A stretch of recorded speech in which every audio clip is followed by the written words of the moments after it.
Hello friends, आपण मानक स्वागत Odia learning academy YouTube channel को। आज आम आरंभ करवा OSSTT रो प्रीवियस ईयर क्वेश्चन गुडी को आलोचना करने। आज वीडियो रे आम OSSTT 2024 एवं OSSTT 2023 रे आसीथिबा प्रश्न से ओडिया प्रश्न जेते अछि ओडिया प्रश्न जेते आसी से गुडी को आलोचना करवा। तो यह हूँ पार्ट 1 OSST पार्ट 1 वीडियो आम पार्ट कर आनिबा एग्जाम पर्यंत वीडियो गुडी को। तेणु जो मैंने आम चैनल को सब्सक्राइब करना दयाकोरी सब्सक्राइब कर दिंतु। चलतु देरी नक आरंभ करवा आज वीडियो।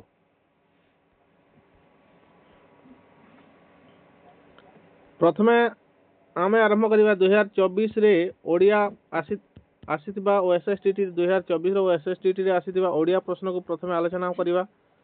चलतु देखंतु नंबर 1 रु 5 नंबर पर्यंत गोटे पैसेज आसुची। पैसेज तो देखिबानी, ठीक अछि। डायरेक्ट आम प्रश्न को जीवा। 6 नंबर प्रश्न रु डायरेक्ट देखिबा।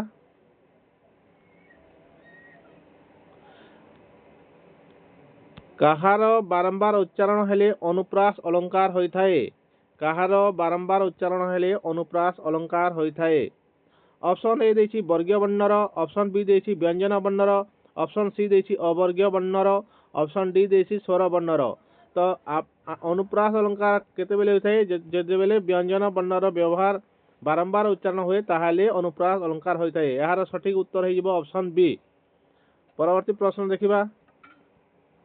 निम्नोक्त शब्द मध्यरु केउटी अशुद्ध? पिता माताहीन, निरपराध, ऊर्ध्व, अहर्निश। केउटी अशुद्ध पचारिछि। तेणु यार सठिक उत्तर हे जिवो ऑप्शन ए पिता माताहीन। निरपराध, ऊर्ध्व, अहर्निश एटा सब अशुद्ध अछि।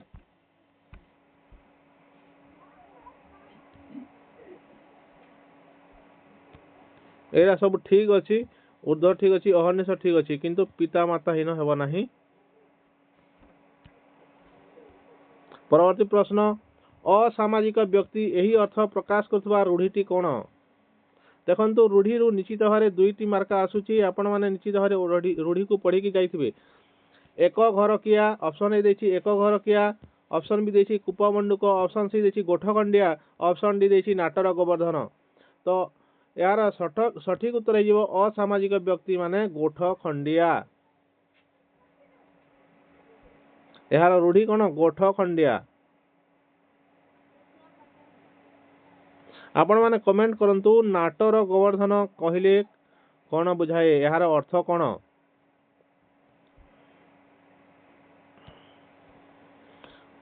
नौ नंबर प्रश्न देखिबा। हई हो बाबू कौन हैला कि?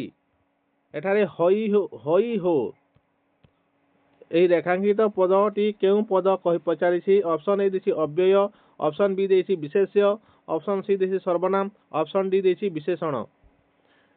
यह विशेष्य पद कि विशेष्य पद नुहे, सर्वनाम पद भी नुहे। सर्वनाम पद कौन थाए? से, तुम्हे, ए सब सर्वनाम पद। विशेषण पद काहाकू विशेष्य करुछि कि नुहे? यह हैला अव्यय पद जहाँ व्यय होई नाही होई न थाए, अर्थात जहाँ बदले नाही कोनोसी लिंग भेदरे किंबा काल भेदरे जहाँ बदले नाही ताहा हैला अव्यय पद। तेणु ऑप्शन ए हे जिवो सठिक उत्तर। नंबर 9 नंबर प्रश्न ऑप्शन ए हे जिवो सठिक उत्तर अव्यय पद। परवर्ती प्रश्न जीवा। चिता काटिबा रूढ़ी केउ अर्थ प्रकाश करे? देखंतु पुणी गोटे रूढ़ी आसिला चिता काटिबा। ऑप्शन ए देछि ठकिबा, ऑप्शन बी रे देछि हाथ रे चिता कुटाइबा, ऑप्शन सी देछि मथारे तिलक चिता लगाइबा, ऑप्शन डी देछि कांथरे झोटी पकाइबा। चिता काटिबा रूढ़ीर अर्थ हेउछि ठकिबा। ऑप्शन ए हे जिवो सठिक उत्तर। परवर्ती प्रश्न। विपुल धन मनुष्य को शांति देई पारे नाही। रेखांकित पदटी केउ पद? एटारे विपुल धन मनुष्य को शांति देई पारे नाही। एठारे विपुल जगारे एहा रेखांकित कराइछि विपुल। ए विपुलटा कोन? क्रिया, विशेषण, सर्वनाम ना अव्यय? देखंतु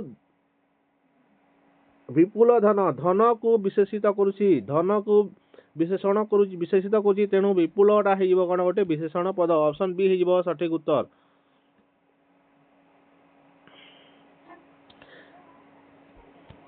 परवर्ती प्रश्न से केवल दयालु नुहंती विद्वान मध्य यह केउं प्रकार वाक्य जटिल यौगिक सरल ना मिश्र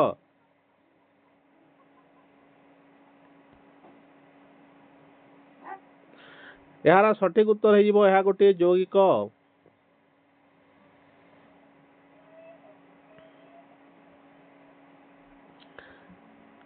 मध्य ओ किंबा एपरि शब्द द्वारा पद को जोड़ा जाइथिले सेटा यौगिक पद होइथाए।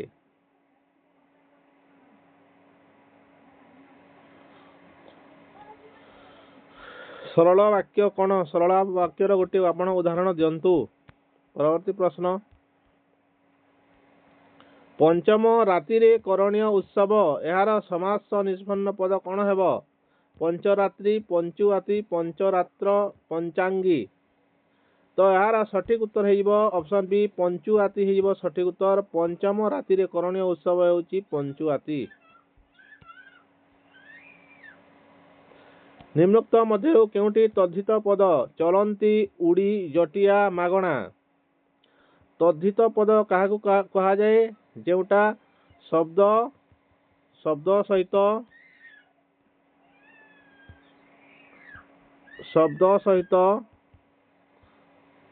प्रत्ययर जोगरे जो शब्द गठित होता है ताहाकू आमे तद्धित पद कहू। ताहले तद्धित पद केउटा चलंती चल धातु यह नुहे उड़ धातु उड़ी यह नुहे मागणा माग धातु आसीची यह मध्य कौन यह मध्य गोटे कृदंत पद।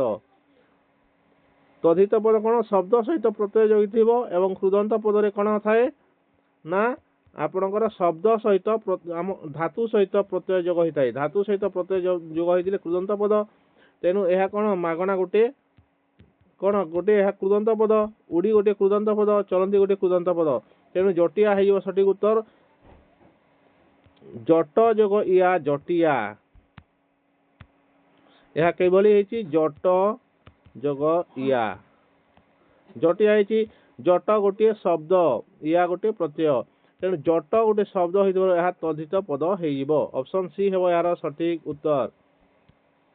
परवर्ती प्रश्न देखिबा क्रांति एठारे न र अण होई नाही काहेकि र परे न थिबारु न तो वर्गयुक्त होइथिबारु आ परे थिबारु आ व्यवहार रे थिबारु। तो यार सठिक उत्तर हेजिबो नटा तो वर्गयुक्त होइथिबारु न र अण होई नाही। ऑप्शन बी हेजिबो सठिक उत्तर। परवर्ती प्रश्न देखिबा बाड़बर चित्र प्रतिमा धरिता उभा बाड़बर मध्य पकाओ आन समान शोभा यही पदरे केउ अलंकार प्रयोग होइछि। बाड़बर चित्र प्रतिमा धरी ता उभा देखंतु एठारे केउ बाड़बर चित्र बाड़बर स्टार्टिंग रे कोन अछि बाड़बर स्टार्टिंग रे पुणी अछि बाड़बर तेनु एहा कोन हेबो एहा जमक। ऑप्शन बी हिजबो सठिक उत्तर। रूपक हेबो नाही उत्प्रेक्ष्य हेबो नाही उपमा मध्य हेबो नाही।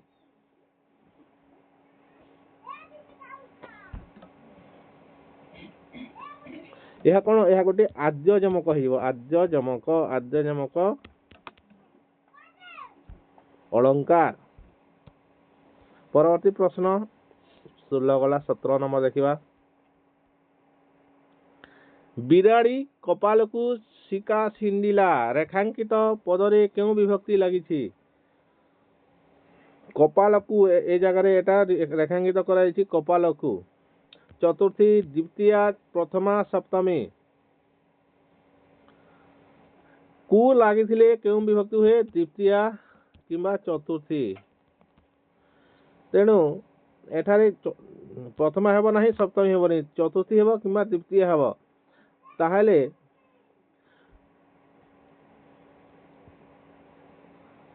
एहार सठिक उत्तर हेइबो ऑप्शन बी द्वितीया।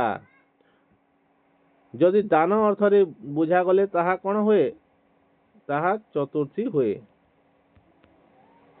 अलगा अर्थ ता द्वितीया जहा कि द्वितीया होय थाए। ऑप्शन बी हेबो सठिक उत्तर। परवर्ती प्रश्न देखिबा निम्नोक्त वाक्य मध्यरु केउथिरे अशुद्धि रहिछि। ଅସ୍ତାୟମାନ ସୂର୍ଯ୍ୟଙ୍କୁ ଦେଖ। ସଭାରେ ଲୋକମାନେ ଏକତ୍ରିତ ହୋଇଛନ୍ତି। ଛାତ୍ରଟି ଦିବାରାତ୍ର ପରିଶ୍ରମ କରୁଛି। ଜନ ବିସ୍ଫୋରଣ ଏକ ବଡ଼ ସମସ୍ୟା। ଅଶୁଦ୍ଧି କେଉଁଠାରେ ଅଛି ପଚାରିଛି।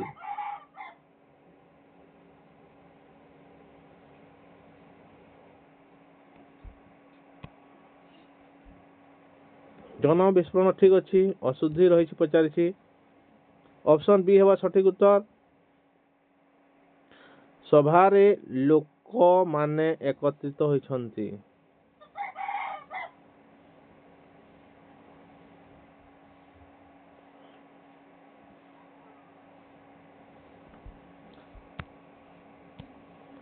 ପରବର୍ତ୍ତୀ ପ୍ରଶ୍ନ।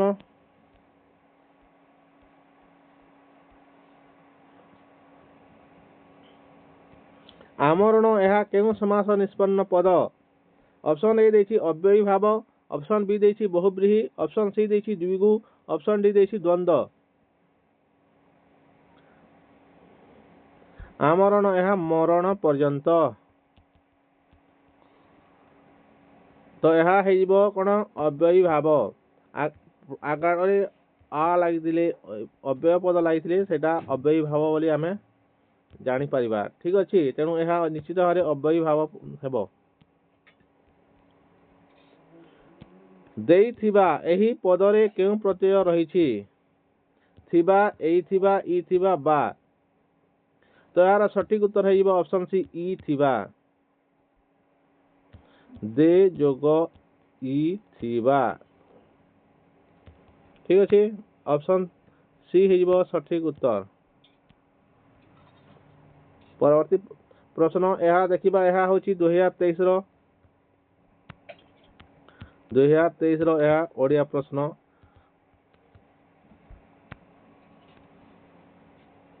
ଏସବୁ ବୋଥ ଆର୍ଟ୍ସ ଏବଂ ସାଇନ୍ସ ଷ୍ଟୁଡେଣ୍ଟଙ୍କ ପାଇଁ। Both arts and science.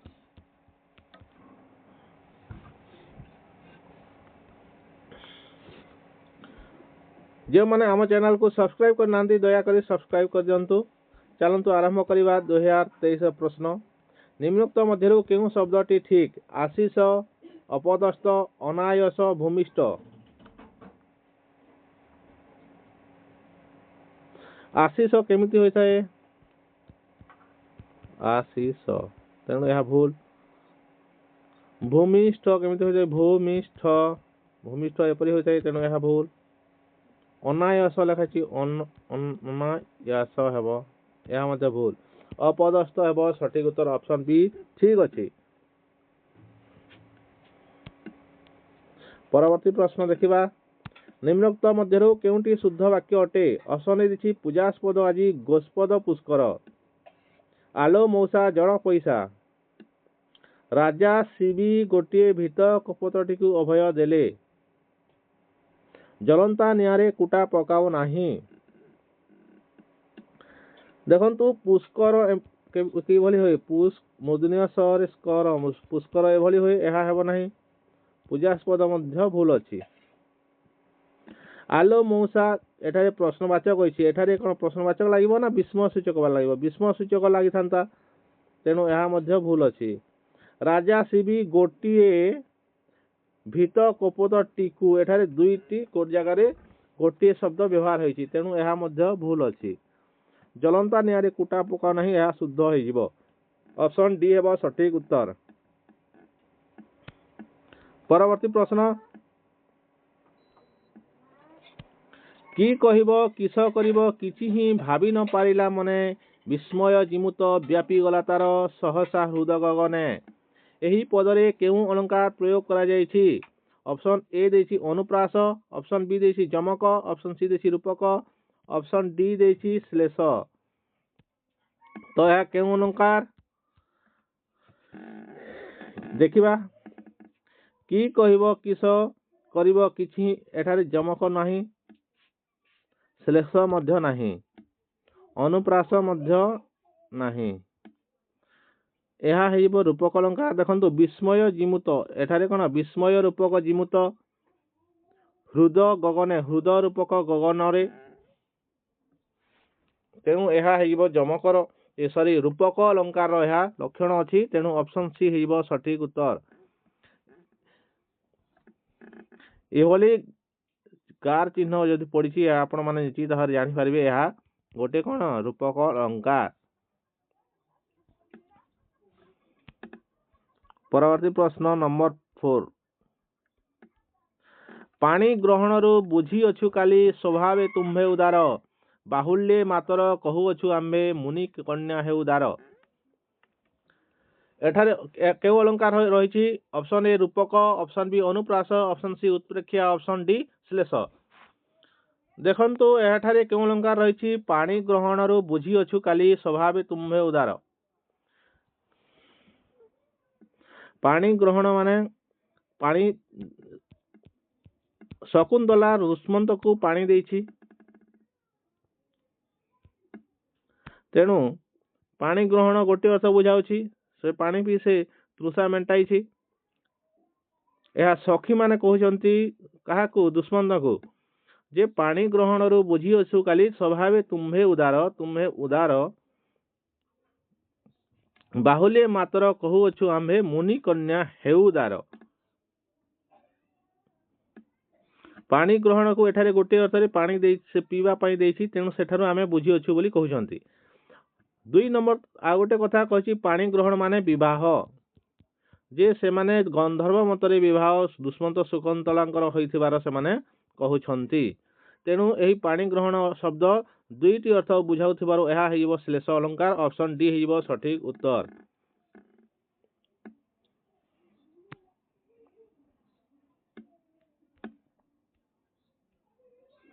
ପରବର୍ତ୍ତୀ ପ୍ରଶ୍ନ ଦେଖିବା।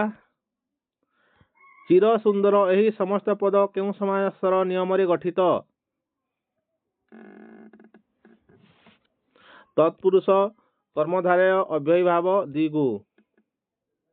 ତ ଏହାର ସଠିକ ଉତ୍ତର ହେଇଯିବ ଏହା ତତ୍ପୁରୁଷ ସମାସ ଅଟେ। ଚିର ସୁନ୍ଦର ଏହା ତତ୍ପୁରୁଷ ସମାସ। ପରବର୍ତ୍ତୀ ପ୍ରଶ୍ନ। ମରାମତ ହୋଇ ନାହିଁ ଯାହା, ଏହି ବ୍ୟାସ ବାକ୍ୟର ସମାସ ନିଷ୍ପନ୍ନ ପଦ କଣ ହେବ? ଅପସନ ଏ ଦେଇଛି ଅସଜଡ଼ା, ବେ ମରାମତ, ନ ମରାମତ, ଅମରାମତ। ତ ଏହାର ସଠିକ ଉତ୍ତର ହେଇଯିବ ମରାମତ ହୋଇ ନାହିଁ ଯାହା, ତାହା କଣ ହେବ? ବେ ମରାମତ। ଅପସନ ବି ହେଇଯିବ ସଠିକ ଉତ୍ତର, ଅପସନ ବି। ପରବର୍ତ୍ତୀ ପ୍ରଶ୍ନ ଦେଇଛି 7 ରୁ 11 ପର୍ଯ୍ୟନ୍ତ କଣ ଦେଇଛି? ଗୋଟେ ଅନୁଚ୍ଛେଦ ଦେଇଛି, 5ଟି ପ୍ରଶ୍ନ ଅନୁଚ୍ଛେଦରୁ ଆସୁଛି। ନିଶ୍ଚିତ ଭାବରେ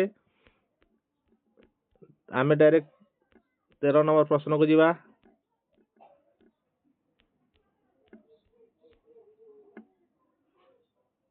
ଏଠାରେ ଦେଖିବା 12 ନମ୍ବର। ଯେ ସତ କହେ ସେ ନିର୍ଭୀକ ଅଟେ, ପ୍ରଦତ୍ତ ବାକ୍ୟଟିରେ କେଉଁ ପ୍ରକାର ବାକ୍ୟ? ଯେ ସତ କହେ ସେ ନିର୍ଭୀକ ଅଟେ, ଏହା କେଉଁ ପ୍ରକାର ବାକ୍ୟ? ସରଳ, ମିଶ୍ର, ଯୌଗିକ ନା ଜଟିଳ?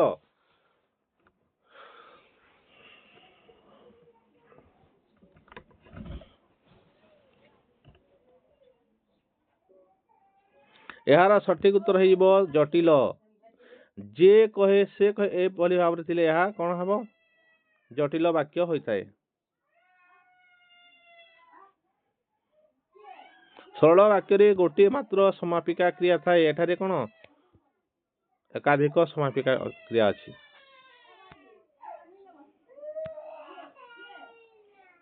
ଏହା ସରଳ ହେବ ନାହିଁ, ମିଶ୍ର ମଧ୍ୟ ହେବ ନାହିଁ, ଏହା ହେଇଯିବ ଜଟିଳ ବାକ୍ୟ। ଯୌଗିକ ବାକ୍ୟରେ ଓ ଏବଂ ଯେହେତୁ ଏଇ ପ୍ରଭୃତି ଶବ୍ଦ ଯୋଗ କରିଥାଏ, ତେଣୁ ଯୌଗିକ ମଧ୍ୟ ହେବ ନାହିଁ, ଏହା ଜଟିଳ ବାକ୍ୟ ଅଟେ। ପରବର୍ତ୍ତୀ ପ୍ରଶ୍ନ ଯିବା। ଶ୍ରୀମାନ, ଶ୍ରୀମାନ ଏହି ପଦରେ ଥିବା ନ ର ଅଣ ହେଲା ନାହିଁ କାହିଁକି? ଅପସନ ଏ ଦେଇଛି ପଦ ମଧ୍ୟରେ ର ନଥିବାରୁ, ପଦ ମଧ୍ୟରେ ମୂର୍ଧନ୍ୟ ସ ନଥିବାରୁ, ନ ପଦାନ୍ତରେ ଥିବାରୁ, ଆ ପରେ ଥିବାରୁ। କେଉଁ ଅପସନ ହେବ ସଠିକ ଉତ୍ତର? ଏହାର ସଠିକ ଉତ୍ତର ହେଇଯିବ ଅପସନ ସି ନ ପଦାନ୍ତରେ ଥିବାରୁ। ଶ୍ରୀମାନ ନା ଲାଷ୍ଟ ଶେଷରେ ଅଛି, ତେଣୁ ଏହା ଅଣ ହେଲା ନାହିଁ। ପଦର ଅନ୍ତରେ ନ ଥିବାରୁ ଏହା ଅଣ ହେଲା ନାହିଁ। ଅପସନ ସି ହେଇଯିବ ସଠିକ ଉତ୍ତର।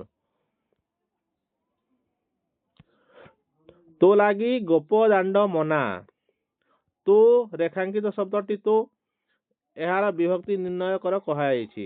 ଅପସନ ଏ ଦେଇଛି ଷଷ୍ଠୀ ବିଭକ୍ତି, ଅପସନ ବି ଦ୍ୱିତୀୟା, ଅପସନ ସି ଚତୁର୍ଥୀ, ଅପସନ ଡି ପଞ୍ଚମୀ। ତ ଏହାର ସଠିକ ଉତ୍ତର ହେଇଯିବ ତୋ, ଏହା କେଉଁ ବିଭକ୍ତି? ଏହା ହେବ ଚତୁର୍ଥୀ ବିଭକ୍ତି।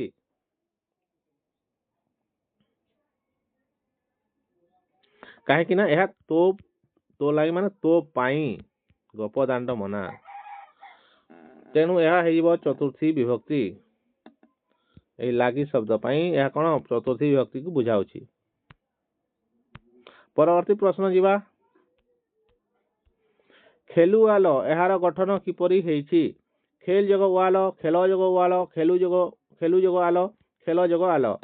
ଖେଲ ଯୋଗ ଆଲ ତ ହେବ ନାହିଁ, ଖେଲୁ ଯୋଗ ଆଲ ମଧ୍ୟ ହେବ ନାହିଁ। ଅପସନ୍ ଏ ଏବଂ ଅପସନ୍ ବି ମଧ୍ୟରେ ରହିଲା କଥା। ତ ଦେଖନ୍ତୁ ଖେଲ ହେବ, ଖେଲ ଯୋଗ ୱାଲ ହେବ ସଠିକ ଉତ୍ତର, ଖେଳ ୱାଲ ହେବ ନାହିଁ। ବୁଝିଲେ? ଅପସନ୍ ଏ ହେବ ସଠିକ ଉତ୍ତର। ଖେଲ, ପଡ ଏପରି ଧାତୁ ଗୁଡ଼ିକ କ'ଣ ହଳନ ଯୁକ୍ତ ହୋଇଥାଏ। ପରବର୍ତ୍ତୀ ପ୍ରଶ୍ନ ଦେଖିବା। ହତାଏ ଏଥିରେ କେଉଁ ପ୍ରତ୍ୟୟ ଲାଗିଛି? ଆଏ, ଅଏ, ତାଏ, ଏ।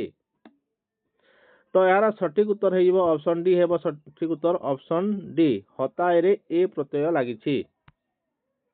ପରବର୍ତ୍ତୀ ପ୍ରଶ୍ନ 17 ନମ୍ବର ଦେଖିବା। କ୍ଷିୟ କାଢିବା ଏହି ରୂଢ଼ି କେଉଁ ଅର୍ଥ ପ୍ରକାଶ କରୁଛି? ଅପସନ୍ ଏ ସୂତା ବାହାର କରିବା, ଅପସନ୍ ବି ଦୋଷ ବାଛିବା, ଅପସନ୍ ସି ସୂତ୍ର ଧରିବା, ଅପସନ୍ ଡି ଅଡୁଆ ସୂତାକୁ ସଜାଡ଼ିବା। କ୍ଷିୟ କାଢିବା ଅର୍ଥ କ'ଣ ହେବ? ଦୋଷ ବାଛିବା। ଅପସନ୍ ବି ହେବ ସଠିକ ଉତ୍ତର। ପରବର୍ତ୍ତୀ ପ୍ରଶ୍ନ। ଉତ୍କଳମଣି ଗୋପବନ୍ଧୁ ବନ୍ୟା ପୀଡ଼ିତଙ୍କ ସେବା କରି ସାରା ଓଡ଼ିଶାରେ ସୁନାମ ଅର୍ଜନ କରିଥିଲେ। ଏହି ବାକ୍ୟରେ କେଉଁ ରୂଢ଼ି ପ୍ରୟୋଗ କରାଯାଇ ପାରିବ? ନା ପକେଇବା, ନା ଧରିବା, ନା କରିବା, ନା ବୁଡ଼େଇବା। ଓଡ଼ିଶାର ସୁନାମ ଅର୍ଜନ କରିଥିଲେ ଅର୍ଥ କ'ଣ? ଓଡ଼ିଶାର ନା କରିଥିଲେ, ନା କରିବା ହେବ ସଠିକ ଉତ୍ତର, ଅପସନ୍ ସି ହେବ ସଠିକ ଉତ୍ତର। ନା ପକେଇବା ଅର୍ଥ ତାହାକୁ କ'ଣ ତଳେ, ନାକୁ ତଳେ ପକେଇବା ଅର୍ଥ ଏହା କ'ଣ? ଦୁର୍ନାମ। ଦୁର୍ନାମ ସୁନାମର ବିପରୀତ ହେଇଯିବ, ଏହା ହେବନି। ଅପସନ୍ ସି ହେଇଯିବ ସଠିକ ଉତ୍ତର। ପରବର୍ତ୍ତୀ ପ୍ରଶ୍ନ ଦେଖିବା। ନିଆଁ ହୁତୁ ହୁତୁ ଜଳୁଛି ରେଖାଙ୍କିତ ପଦଟି କେଉଁ ପଦ? ଅପସନ୍ ଏ ଦେଇଛି ସର୍ବନାମ, ଅପସନ୍ ବି ଦେଇଛି କ୍ରିୟା, ଅପସନ୍ ସି ଦେଇଛି ବିଶେଷଣ, ଅପସନ୍ ଡି ଦେଇଛି ବିଶେଷ୍ୟ। ତ ଏହାର ସଠିକ ଉତ୍ତର ହେଇଯିବ ବିଶେଷଣ। ନିଆଁ ହୁତୁ ହୁତୁ ଜଳୁଛି କ୍ରିୟାକୁ ବିଶେଷିତ କରୁଥିବାରୁ ଏହା ହେବ କ୍ରିୟା ବିଶେଷଣ। ଯଦି ଏହା କେଉଁ ପ୍ରକାର ବିଶେଷଣ ଦେଇଥିଲେ ଏହା ହୋଇଥାନ୍ତା କ୍ରିୟା ବିଶେଷଣ। ଅପସନ୍ ସି ହେବ ସଠିକ ଉତ୍ତର। ଆପଣ କାହାକୁ ଡରୁଛନ୍ତି କାହାକୁ ରେ ରେଖାଙ୍କିତ କରାଯାଇଛି। ଏହି ଅଂଶଟି କେଉଁ ପଦ? ବିଶେଷ୍ୟ, ସର୍ବନାମ, ଅବ୍ୟୟ ନା କ୍ରିୟା? ତ ଏହାର ସଠିକ ଉତ୍ତର ହେଇଯିବ କାହାକୁ, ଏହା ହେଇଯିବ ଗୋଟେ ସର୍ବନାମ ପଦ। ଅପସନ୍ ବି ହେଇଯିବ ସଠିକ ଉତ୍ତର। ଏହା ହେଇଯିବ ପ୍ରଶ୍ନବାଚକ ସର୍ବନାମ। ପ୍ରଶ୍ନବାଚକ ସର୍ବନାମ।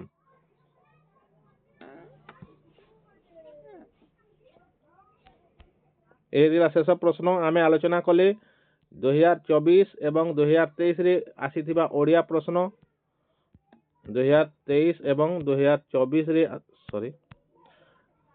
2024 ଏବଂ 2023 ର OSSTT ରେ ଆସିଥିବା ଓଡ଼ିଆ ପ୍ରଶ୍ନ ଯେଉଁଟା କମ୍ପଲସରି ଆମେ ଆଲୋଚନା କଲେ। ପରବର୍ତ୍ତୀ ଭିଡ଼ିଓ ପୁଣି ଆମେ ଆଲୋଚନା କରିବା ଏଭଳି ସିରିଏଲ ପାର୍ଟ 1 ବା ପାର୍ଟ 1 ପାର୍ଟ 2 ପାର୍ଟ 3 କରି ଆମେ ସିରିଏଲି ଯିବା। ଆପଣମାନେ ଯଦି OSST ପ୍ରିପାରେସନ୍ ହେଉଛନ୍ତି ତାହେଲେ ଆପଣ ନିଶ୍ଚିତ ଭାବରେ ଏହି ଭିଡ଼ିଓ ଦେଖନ୍ତୁ।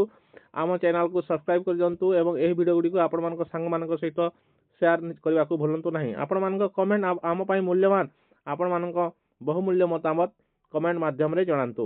ଧନ୍ୟବାଦ। ଆପଣମାନେ ଏତେ ସମୟ ପର୍ଯ୍ୟନ୍ତ ଦେଖିଥିବାରୁ ଆପଣମାନଙ୍କୁ ବହୁତ ବହୁତ ଧନ୍ୟବାଦ।